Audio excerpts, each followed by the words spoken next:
no attorney-client relationship established during the show. Here now is attorney Rhoda Yabes Alvarez. Hello, attorney. Good morning.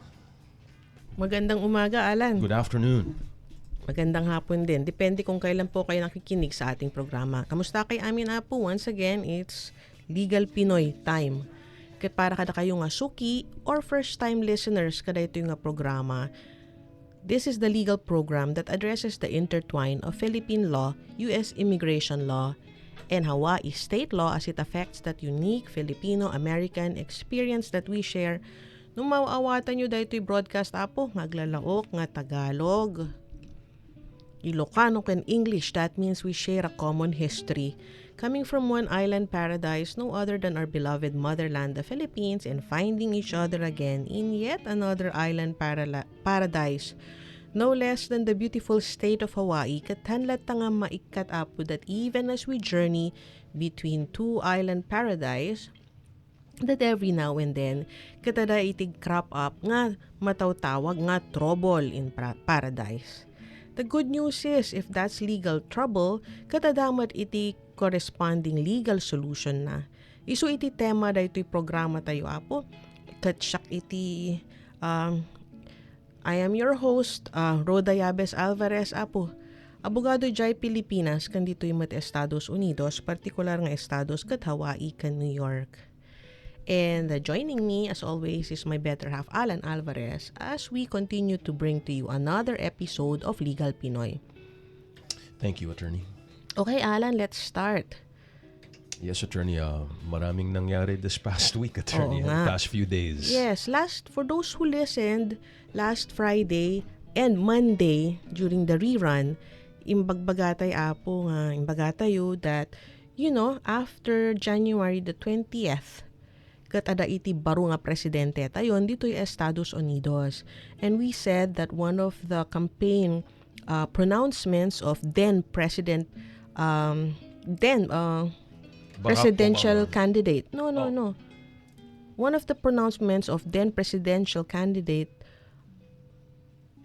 Donald Trump was that he was going to create a wall and he was going to enforce strictly dagitoy immigration laws iti Estados Unidos.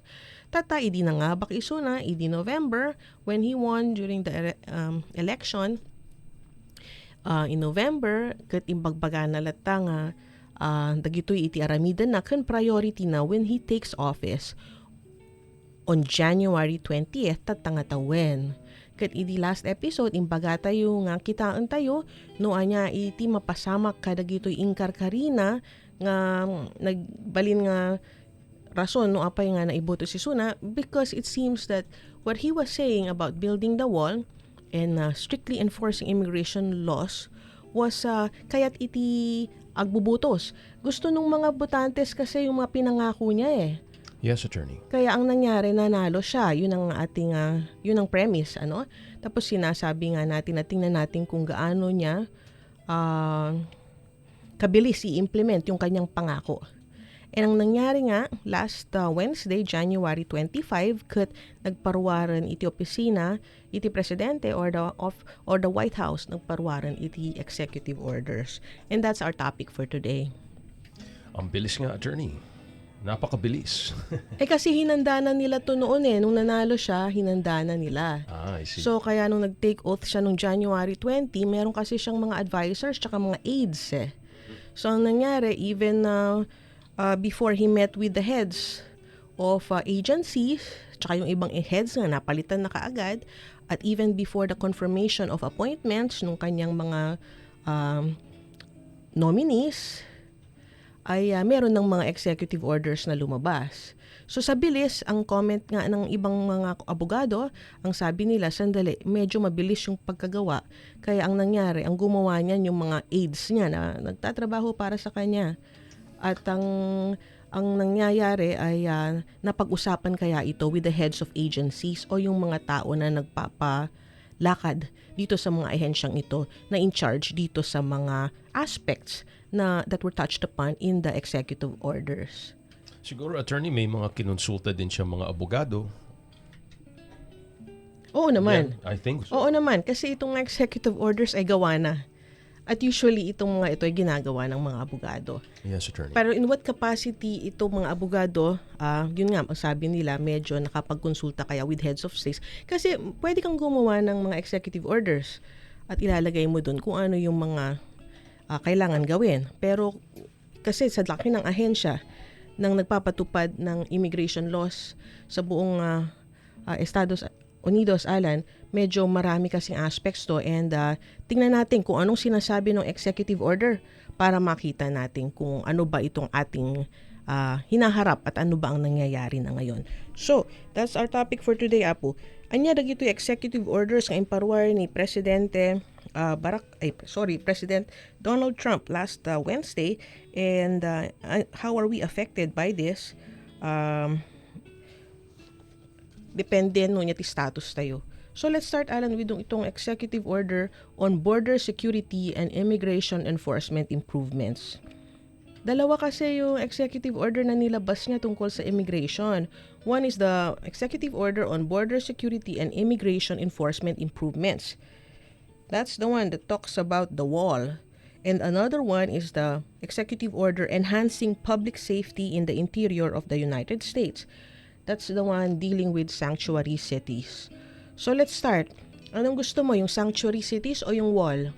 Yung wall, attorney. Sige, punta muna tayo sa wall. Yung wall. Oh. Okay, itong wall, anya dagito yung pader. Well, dito yung pader. Ito yung controversial wall noong panahon ng election kasi sabi niya magagawa siya ng pader at ipapabayad niya sa Mexico to keep yung mga illegal aliens from entering the United States from the southern border of the United States. Okay? So, ang nakalagay dito sa executive order na ito ay sinasabi nito na ako si Donald Trump, presidente ng Estados Unidos, sa visa ng authority na binigay sa akin ng konstitusyon at saka mga batas ng Estados Unidos to include the Immigration and Nationality Act, the Secure Fence Act of 2006, and the Illegal Immigration Reform and Immigrant Responsibility Act of 1996, ang tinatawag na IRARE, pag slang ka, or IRIRA, pag hindi ka slang. Ayon, sinasabi na ang trabaho niya bilang presidente ng Estados Unidos is to secure the safety and the territorial integrity of the United States. At sinasabi niya na itong mga pumapasok sa Amerika na hindi sumusunod sa batas ay merong propensity na hindi talaga susunod sa batas. Ayun. So sabi niya sa Section 1, purpose ng executive order, ang border security ay napaka-importante para sa national security ng isang bansa.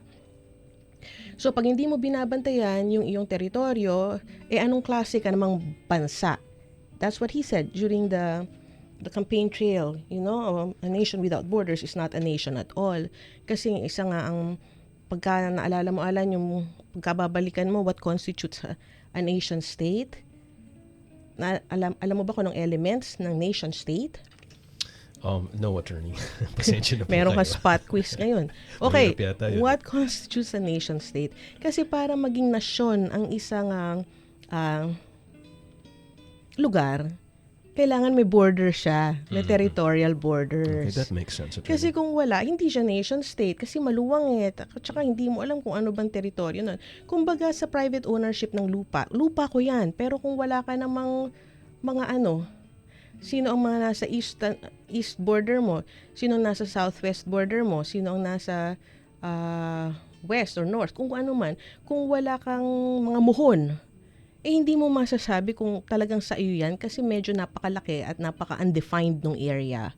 So whether it's private ownership ng lupa, kailangan meron kang mga borders, may mga muhon ka, ganun din pagbansa. Kailangan meron kang territorial borders. At ang importansya ng territorial borders ay hindi lang dinidefine kung ano ba yung teritoryo mo. Kung hindi, ano bang gagawin mo para bantayan mo yung teritoryo mo para hindi kamkamin o kunin ng iba. O kaya hindi na lang sila tatalon. Mark Zuckerberg. Okay, ayun, isa pang bakod yun. That's another wall issue. Marami palang wall issues this week. Malaking yun, attorney. Hawaii kasi yun. Okay. Pero wag natin pag-usapan yung wall issue ni Mark Zuckerberg ngayon. Pag-usapan natin tong wall ni Donald Trump. Okay, so sabi niya, importante na bantayan natin yung ating teritoryo. Kasi pagka hindi mo binantayan ang border security, hindi mo binabantayan ang national security. At sinabi na niya na yung mga pumapasok ng illegal sa United States na without inspection or admission, ay nagbibigay ng significant threat to national security and public safety. So sinasabi niya na dapat yung mga pumapasok na bisita or aliens sa Amerika ay nai-inspect ng federal immigration officers para makita kung admissible ba sila sa Estados Unidos. Hindi pwede yung lumulusot or sumusulpot na lang sa kung saan na hindi area for inspection. So normally, Alan, kasi ngayon sa panahon na to, everyone travels by jet. Many people, attorney. Hindi kabilang, syempre ang exemption dito, yung mga nagta-travel by cruise, ships. Pero pagka nag-travel ka ng airline, ang mangyayari dyan, dadaan ka sa border security through the airports. Immigration. Yes. Meron ding immigration pagka dumarating ka sa isang bansa through cruise ships. So, kailangan ma-inspect ka. At pag na-inspect ka, anong ini-inspect nila? Ini-inspect nila yung passport mo kung ikaw ba yung dumarating at kung meron kang visa to enter kung hindi ka kabilang sa visa waiver countries na nakalista na pwedeng bumisita sa Estados Unidos nang walang visa. Tapos kung may visa ka, titingnan pa nila kung anong klaseng visa yon. Hindi lang basta may visa ka, titingnan nila kung anong klaseng visa at depende kung anong klaseng visa, lalagyan nila ng duration of stay o kung gaano kakatagal pwede pirme sa Estados Unidos or bumisita. Ayun, ibig sabihin may deadline, hindi siya forever. Walang forever. Ayun. Unless meron kang immigrant visa. Pero mamaya natin pag-uusapan yon. Kasi kahit may immigrant visa ka, kung may violation ka naman, mapapaalis ka pa rin. Nakakatakot yun, attorney, yung pinabasa mo sa akin kanina. Sandali, hindi pa tayo nandun. Dito pa lang tayo sa wall. So dahil sinasabi nga ni Donald Trump na kung ikaw ay lumulusot, merong problema Kasi yung transnational criminal organizations, ginagamit nila itong pag-enter sa United States without inspection para mailusot ang mga droga at human trafficking. That's bad, attorney. Okay? At smuggling operations nila from both sides of the border. So, lumulusot papunta sa Estados Unidos at lumulusot paalis sa Estados Unidos yung mga dapat na dumadaan sa inspection. At hindi dapat nangyayari ito. Pagka ganito ang nangyayari, dahil sanay na sila na lumalabag sa batas, dumadami ang krimen. Dumadami ang namamatay dahil sa illegal na droga. So, ayun ang sinasabi niya. It's a domino effect. At sinasabi din niya na pagka ganito ang manner of your entry into the United States ay parang meron ka na talagang balak na saktan o i-harm ang mga Americans. Intent. Kasi hindi tama yung pagpasok mo So, maaring ikaw rin ay terorista na. Or ikaw ay kriminal. Makes sense, Kaya attorney. palusot ang pagdating mo. Ayun, yun ang sabi niya. Okay? So, dahil dito sa nangyayaring ito, at dito siya galit na galit, sabi niya, kailangan magtayo ng pader or wall. Ayun.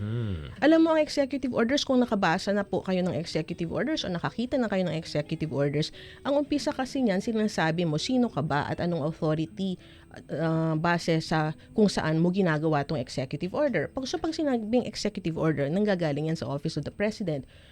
Okay? At walang ibang pwedeng gumawa ng executive order kung hindi Office of the President kasi siya ang head ng executive branch of government. So, yun ang binanggit na natin yung kanyang authority at yung purpose.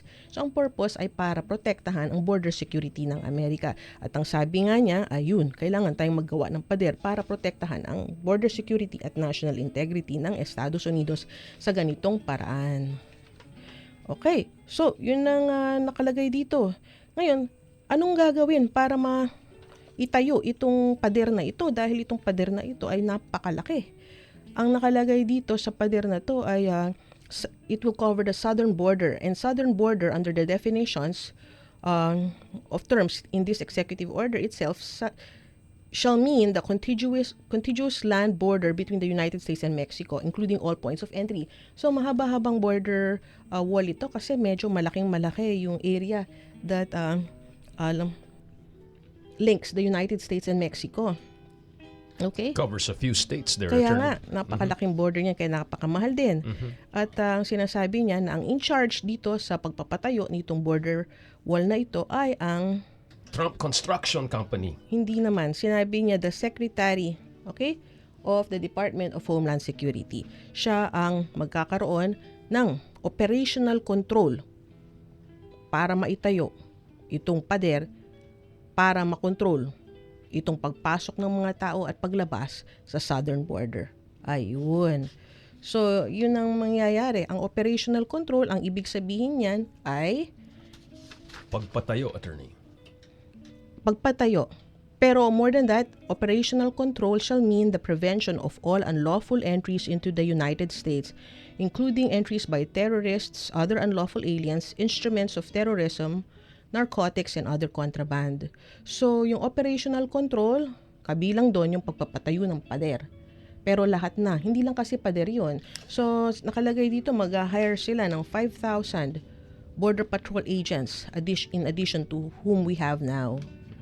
Ayun. So, good news yun para dun sa mga gustong magtrabaho bilang Border Patrol agent. Tsaka yung mga construction workers din, Attorney. Kasi I can just imagine, ang daming kailangang magtrabaho dyan. At tinatanong nga kung sino kaya yung kumpanyang magtatayo nun. Ano? Ayun nga, Trump Construction. Hindi yun. Huwag mo sabihin kasi baka paniwalaan ka ng mga nakikinig sa sorry. atin. Biro lang. Sorry. Hindi sila. Okay? Kasi bawal yun. Okay? So, ang nangyayari, magkakaroon ng additional Border Patrol officers, nakalagay dito na additional 5,000. Magkakaroon ng pader na itatayo at saan kukunin ang panggastos para rito sa pagpapatayo ng pader na ito. Iniutos din yon sa secretary para pag sinabi natin secretary, ang ibig sabihin ng Secretary of the Department of Homeland Security. So pagka ganon, sa kanya din iniutos at iniaatas kung papaano gagawa ng paraan para magkaroon ng pondo ang pagpapatayo sa pader na ito. Ayun. Attorney, many people think that the wall will not actually curb illegal activity. Gaano ka-effective kaya yun, Attorney, yung wall? Well, kaya nga tinatawag na operational control kasi hindi lang pader yun. Kailangan merong pagbabantay sa pader. Kailangan merong regulasyon kung saan bumubukas yung pader. Kasi sabi mo nga, para dun sa mga alam nila ang kanilang US geography, medyo maraming states yon. That brings us to Federal State Agreements, Section 10. Kasi nakalagay dito, it is the policy of the executive branch to empower state and local enforcement agencies across the country to perform the functions of an immigration officer in the interior of the United States to the maximum extent permitted by law. What does that mean? Ang ibig sabihin nito, sinasabi ni Presidente Donald Trump na hindi lang trabaho ng federal immigration officers ang pagbabantay sa ating borders, kung hindi trabaho rin ito ng mga states at ng mga, yung mga cities. That would make sense, Attorney. Kasi hindi nila kaya na i-implement lang nila dahil kami federal, kayo state. Sasabihin ng state, hindi man namin trabaho yan dahil federal yan na trabaho. So dito sinasabi niya na kailangan magtulungan ang federal agencies at saka ang state in preventing governments para matulungan ma-implement itong ating federal laws. Makes sense yun, Attorney. So sinasabi niya yun. Pagka ganito, ano kaya ang ibig sabihin nito? Ayun, dito na tayo. This is how it trickles down to us. Kasi how will our specific state and yung mga county officers, paano ba sila mag-act as immigration agents? Ngayon na andito sa executive order na sila ay kailangan magpatupad din ng immigration law ng Estados Unidos. Yung police ba, So anong pwede niyang gawin? So, may mag-i-enforce yung mga states. Ayun. Ito Ganun ba nakalagay yun, dito. Attorney? Ito nakalagay dito. Attorney. So ito na, this is how it trickles down sa ating mga tagapakinig. Paano na ngayon, yung mga police, pag nahuli ka niya, ano nang pwede niyang gawin kung nalaman niya na illegal alien ka? aside from the fact na nag-DUI ka or driving under the influence. Ayun. Kakatakot yata. So ito yung ating susundan. Titingnan natin kung paano nila i-implement ito. Okay? That's assuming that the police even know, about how to handle or find. Nakalagay dito na may training na mangyayari para ganun. sa mga magkakaroon ng federal state agreements, and then yung mga law enforcement officials dito sa state level magkakaroon ng training kung paano ipapatupad itong executive action na ito upang ipatupad yung existing immigration laws ng Estados Unidos na according to this executive order ay hindi nga na ipapatupad ng tama, kaya ang daming nakakapag-abuso dito sa batas. Ayun. So Paano yun, attorney? Kasi ang alam ko, California is very against all of this. ayun. So, paano Punta na ba tayo dun sa kabilang executive order, Alan? Sige, attorney. Okay. Yes, Well, let's right. use that as a segue to the other executive order. Itong other executive order, this is the executive order enhancing public safety in the interior of the United States.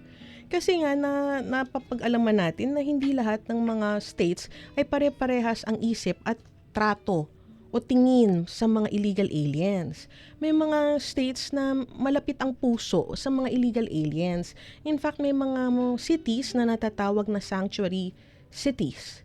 Kasi ang ibig sabihin nun ay kung may problema ka tungkol sa iyong immigration status at inaayos mo pa lang to, siguro naman kaya naisip na nila na kailangan ayusin na nila to at hindi kasi mabilis mag-ayos, may proseso para mag-ayos. So tayong mga abogado, alam natin na may paraan para ayusin. Kung gusto mong ayusin, may paraan. Ngunit ito ay sometimes it takes time. So kailangan habang inaayos ay meron kang mga papeles to show na inaayos mo nga. So pagka ganito, nakikita natin na alam nilang nagkamali sila, ngunit alam din nila na kailangan ayusin ang pagkakamali. Pagka ganito, ito yung mga tinutulungan natin. Ayun. So may mga sanctuary cities and mga sanctuary states na tumutulong para itong mga gusto nga na ayusin yung kanilang sitwasyon ay may isaayos. Sanctuary, ibig sabihin parang safe haven, Yes. or pwede kang dun, safe ka dun, Yes. parang ganun. So yung tanong mo kanina, paano yun? Sinabi pala dun sa executive order na kailangan yung mga states at yung mga cities at yung mga local officials ay maging immigration officers na rin dahil sila ay kaakabay ng federal government para ipatupad ang Immigration Act. Okay, na nagsasabi na bawal naman mag-standby sa Estados Unidos nang hindi kami papel. Okay, ang Tama sagot naman yun, attorney. ang sagot doon, pagka meron daw mga states o may mga lugar na tutulong dito sa mga illegal aliens na to or undocumented aliens, ang mangyayari ay hindi na sila popondohan ng federal funds. Oh, really? Yes, Oh. ito ang nakalagay dito sa pangalawang executive order. Kasi pag tutulungan sila ng federal funds at bibigyan sila ng pera ng federal government, ngunit po protektahan naman nila yung mga gustong disiplinahin o paalisin ng federal government, medyo hindi mapapatupad ng federal government yung kanyang mandate na to protect the national integrity of the United States. So yun yung nakalagay dito. Ibig mong sabihin, attorney, ibablock yung mga funding. Ang Tagalog diba? nun, iipitin. Iipitin. Iipitin with... Mas madaling maintindihan pagka tinagalog mo, kaya Ilocano Iipitin. Lipitin ti pondo nga mapan kadagiyay estado nga tumulong kadagitoy documented aliens. Taano mapuwersada nga tumulong wano agnakam da para matuto sila na wag naman ninyong kontrahin yung immigration law. State kayo at city kayo, tas kinokontra nyo yung mismong federal law ng Amerika. Bakit naman kayo ganyan? Yun ang nakalagay dito. So para maturuan kayo ng leksyon at para hindi nyo patuloy na gawin yan, lilimitahin yung pondo at tatanggalin yung pondo na tinatanggap nila. So, ito yung mabigat na nakalagay dito, Alan. So, sinasabi rin kasi dito na may mahirap itong border patrol. Ang ginagawa niyan, pinapatrol yung pagpasok at paglabas. Ngunit itong pangalawang executive order, sinasabi niya anong gagawin dun sa mga nandito sa loob na. Ayun. So, kaya pinagsabay itong executive orders na dalawang ito. Yung isa deals with yung papasok pa lang o yung labas-pasok, labas-pasok. na gumagawa ng illegal activities to include nga yung mga possible na terorista. Kaya ganyan ang kanilang operative, yung kanilang style, yung operation nila na in and out na hindi sila nare-regulate. Samantala, itong pangalawang executive orders, it speaks of ano bang mangyayari doon sa mga nandito na at ano ba ang kailangan na ginagawa nila. Dito din nakasulat, Alan, na yun nga, merong magkakaroon ng 10,000 positions for immigration officers. Nakalagay dito. Yes, Attorney, 10,000 para sa mga... Ang hindi ko nga maintindihan, di ba nung isang araw sa balita, merong balita na may moratorium on hiring of federal employees. Pero dito sa dalawang executive orders na to, sabi ko kanina, 5,000 border patrol agents and 10,000 immigration officers. Yun ang nakalagay dito. So medyo parang conflicting yung nasabi sa balita at hindi natin alam kung ano nga ang mangyayari. Baka yan yung sinasabi nilang alternative pact, Attorney. Hindi natin alam. Pero alam mo, Alan, saan kukunin lahat ng sweldo ng mga 5,000 na bagong position at saka 10,000 na bagong immigration officers? So pagkaganyan, kailangan humingi ng pondo sa Kongreso. So ito, nakalagay rin dito sa mga executive orders na kailangang ihanda na ang budget para sa pader at saka para dito sa mga trabahong ito at kung ano pa mang gastusin para ma-assume ng secretary ang operational control at mabantayan ng borders. Ang buong border. Okay. So, medyo ang dami pang nakalagay dito. Merong mga tinatawag na recalcitrant countries. Alam mo ba na may mga bansa na ayaw nilang tanggapin yung mga pinapatalsik na mula sa Estados Unidos dahil ayaw nila tanggapin dahil alam nilang mga kriminal ito. Yeah, well, they don't want them in their country. Ayun na nga. Just stay away. Okay, Ganun. ngayon ang sabi naman dito sa executive order na to, pagka nagkaroon ng usapan itong mga bansa sa Estados Unidos at ang policy nila ay huwag tanggapin yung mga pinapatalsik sa Estados Unidos para ibalik sa kanila, pag hindi nila tinanggap ito, ang mangyayari pati yung relasyon at tulong na matatanggap nila mula sa Estados Unidos ay maiipit. Mabibigat itong mga nandito sa executive order na to kasi sinasabi lahat na kung sino man yung whoever will prevent the United States from protecting its border security and implementing its present Immigration and Nationality Act ay merong mga consequences na mangyayari kung hindi nga mapapatupad itong gustong mangyari ni President Trump na mapaalis yung mga dapat na wala na dito sa Estados Unidos dahil sila hindi sumusunod sa batas at dahil sila nakapaglabag nga ng batas. Ang ibig ko sabihin, Alan, yung una, pumasok sila ng walang inspection. Yung pangalawa naman, yung mga maaring pumasok ng may inspection, ngunit na-violate na yung kanilang status. Ang ibig sabihin, expired na yung kanilang mga visa nung sila'y napapasok at nandito sila sa Estados Unidos na wala ng papel, gawa ng nakapasok nga sila with inspection, ngunit nalabag nila yung kanilang mga visa. In other words, sila ay tinatawag na TNT. So, Attorney, as we end here, what is your advice? Anong dapat gawin ng mga tao given na magpapatayo ng wall, pinapalakas pa yung security? What should people do, Attorney? Oo nga, tsaka ito nga, dinedelegate na sa state at saka sa local officials yung pagpapatupad ng immigration na law. Yun, pagka ganito naman kasi, Alan, kailangan tumupad kasi sa batas ang mga tao kung nais nilang mamuhay tayo in a civil society na merong rule of law. So pagka ganun, kung meron kang nalabag na batas, ay ano pa ba naman ang gagawin mo kung hindi isaayos ito? At meron naman, palagi nating sinasabi, pag nagkamali, meron namang paraan para ayusin. Kung nasira yung papel mo, merong paraan para ayusin yan. Ngunit kung ikaw ay sanay na kahit ano na lang ay pwede na, at kung makakalusot ay ilusot, ito yung medyo, pagka ganun kasi ang mentality mo, patuloy na makapangloloko ka na lang, makapang-iisa ka na lang, at yun ang hindi maganda. It sounds like kung ganun, Attorney, it's only a matter of time. Mukhang lalakas yung security ng not just our border but inside as well. Katulad ng sinabi yun ang mo. sinasabi ng executive order na marami na tayong batas in place, hindi lang napapatupad ng maayos. Kung kaya striktohan natin yung pagpapatupad at magtulungan lahat. Yun yung nakalagay sa executive order. So maraming kumukontra sa executive order na pader kasi nga tungkol dun sa pagbabayad. Kasi nga yung issue tungkol sa pagbabayad naging malaking issue. Sana ang focus dito sa executive order, bakit ba kailangan pagtibayin ang national security ng Estados Unidos? Minsan kasi ang pagkapresenta mo sa isang issue, medyo yung negative ka agad, hindi naiintindihan kung ano bang kabutihan kung kaya't kailangan ito gawin.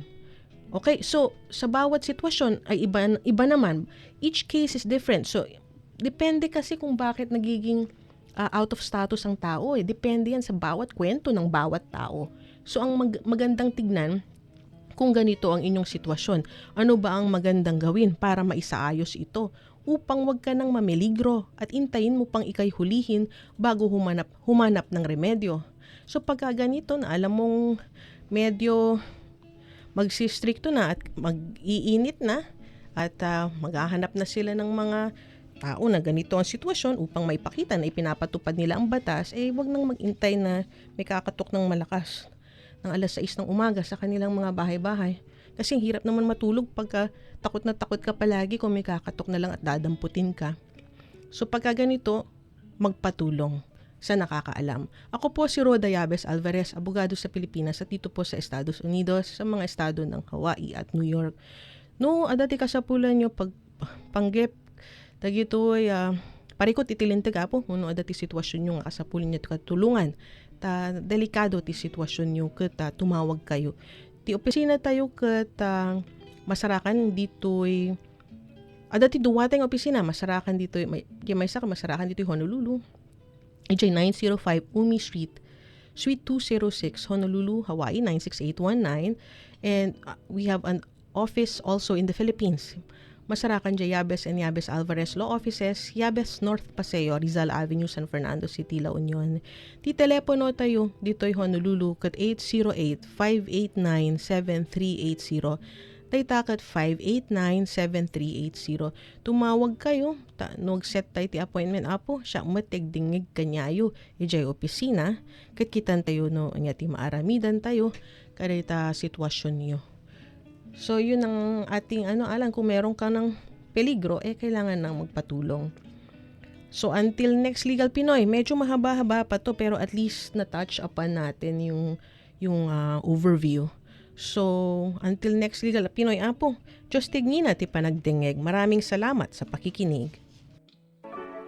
No kasapulan nyo, iti mapagtalkan ken sidadaan nga abogado, tawagan nyo laeng ni Atty. Roda Yabes Alvarez. No ti problema yo ket may panggep, imigrasyon, pamilya, divorce, adoption, child support, negosyo, wenno problema ijay Pilipinas, tawagan nyo iti numero 808-589-7380. Kung nangangailangan kayo ng abogado na maaasahan at handang tumulong sa inyo, tawagan si Atty. Roda Yabes Alvarez. Siak ni Atty. Roda Yabes Alvarez. Makaawatak ti Ilocano, Tagalog, ken English. Libre ang unang konsultasyon, kaya tawag na sa 808-589